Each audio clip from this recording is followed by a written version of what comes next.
Girişə n sayda natural ədəd daxil edilir.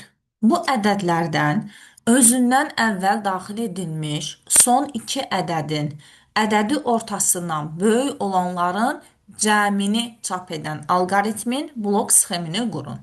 Deməli, girişə n sayda n 3-dən böyük bərabər olmalıdır. Ədəd, natural ədəd daxil edilir.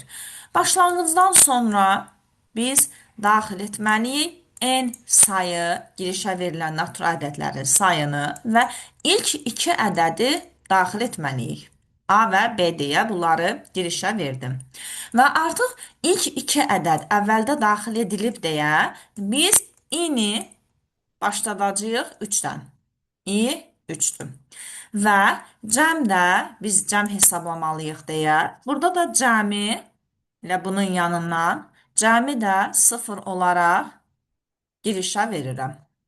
Daha sonra i3 olaraq daxil edildikdən sonra şərti artıq belə qoyacağam. i-nin n-dən kiçik bərabər olduğu müddətdə. Yəni, əgər biz bu şərtə hə deyiriksə, artıq üçüncü ədədi daxil etməliyik. Yəni, üçüncü ədədi də S deyə qeyd edirəm.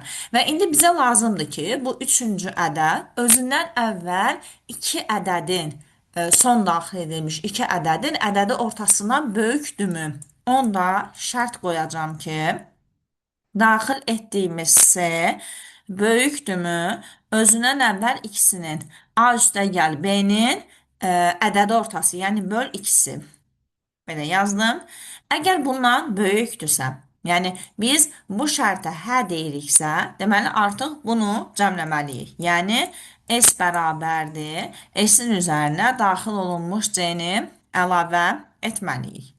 Və bu şərtə artıq yox deyiriksə və şərtə hə dedikdə, cəm tapıldıqdan sonra bunların hər ikisi də i-ni bir vahid artırır. i bərabərdir. i plus 1.